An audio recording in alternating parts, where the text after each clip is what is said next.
Senator Laura. Okay, thanks. Yeah.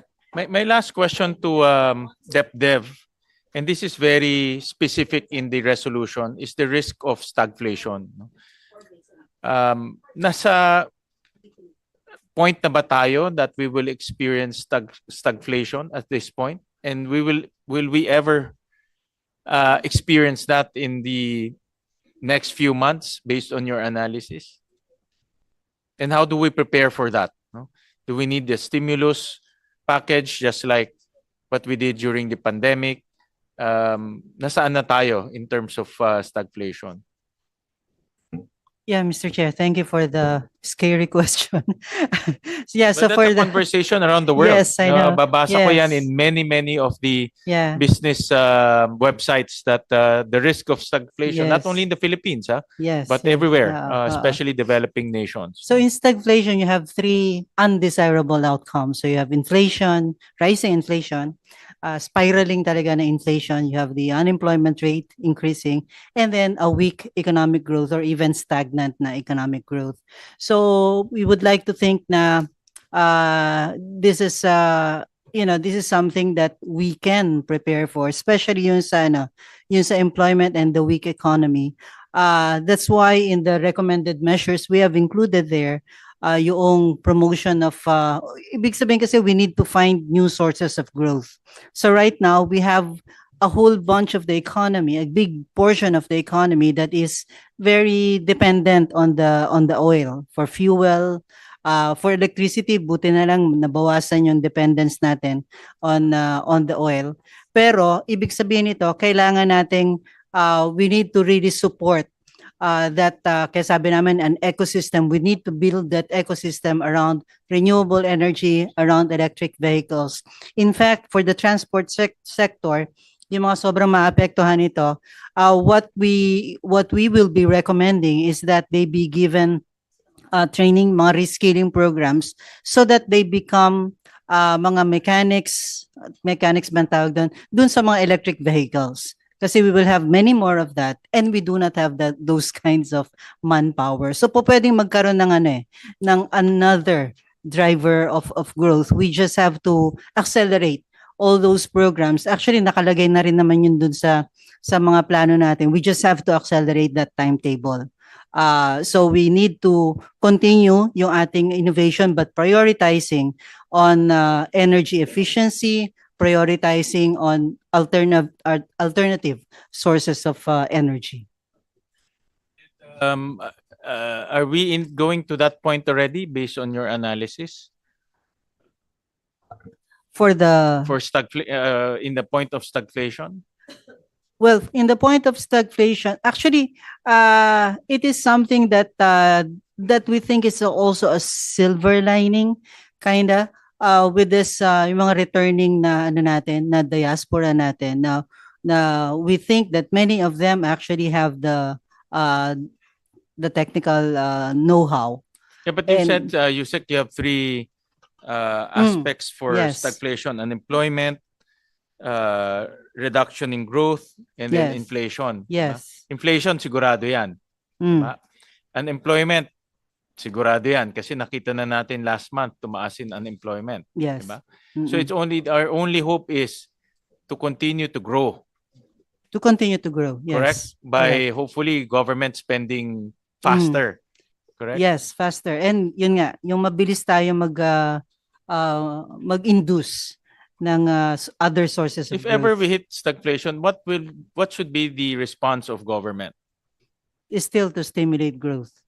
So like we what we did during the COVID. So we need to come up with some stimulus package, Yes. whether it's monetary or fiscal. Yes. Yeah, Something like what we did also with the Bayanihan 2, Mm-mm. yung meron tayong package for the MSMEs Mm-mm. so that they can, revive their business. Yeah. You said, Carlo, you want to comment on that? Kasi ang naglabi ng Bayanihan 1 and 2 is Department of Finance, I remember. Yes, so it's part of like economic theory, particularly Keynesian theory, that during times of crisis, that basically the government needs to pump prime the economy. So that's done through fiscal and monetary policy. So fiscal policy, basically you have to spend, and particularly to high impact programs wherein it has the greatest economic return. And for the monetary policy, it's basically as much as possible lower interest rates.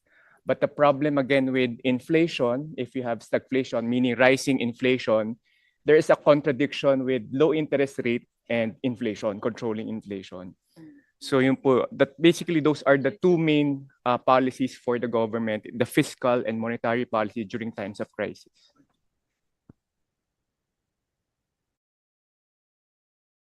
So magbayanihan 3 tayo sa mga subukan natin.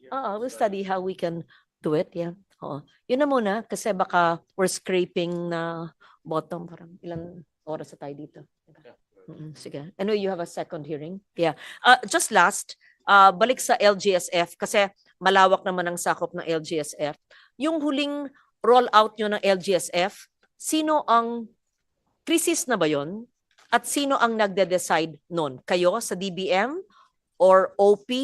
Paano yun? Sino nagde-decide nun? Or matagal na yon low-hanging fruit ng LGUs?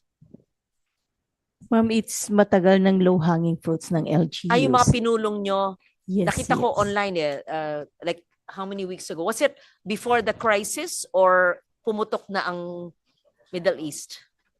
It's even before the crisis. Before pa yon. Yes, So Madam it's not Chair. because of the crisis. Yeah, it's So- aggravated by the crisis, but even before it was So there. these were infrastructure, not AX, not In- for in- sectors. Yes, Madam Chair. It's Infra, not AX, LGSF, or assistance na soft for fisher folks, farmers, all of that. Hindi. No, Ay. Madam Chair. And these were already applied for long before.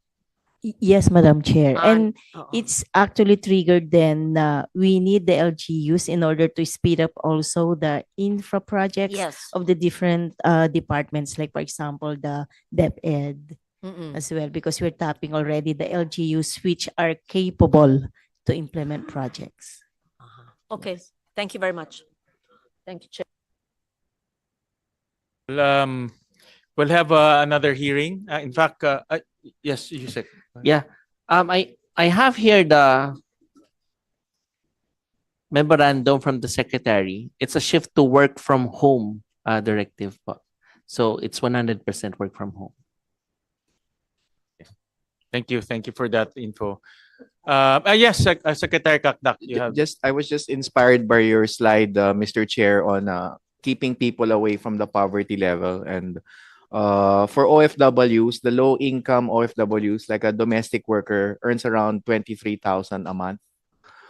So pagbalik niya po, tama-tama lang yung interventions natin na at least 30,000. Tas kung active OWA member, plus 20, so that makes it 50. So that's good for 2 months salary niya pag uwi niya. Let's say at kasambahay abroad. And for those 2 months, pwedeng mag-apply ng intervention such as reskilling. Si Admin PY sa OWA, meron siyang reskilling program which you granted in the 2026 budget. So that's just a snapshot of the things that we do, the DMW at the OWA, to stem people over the tide of keeping them away, as SecRec said, keeping them away from poverty level.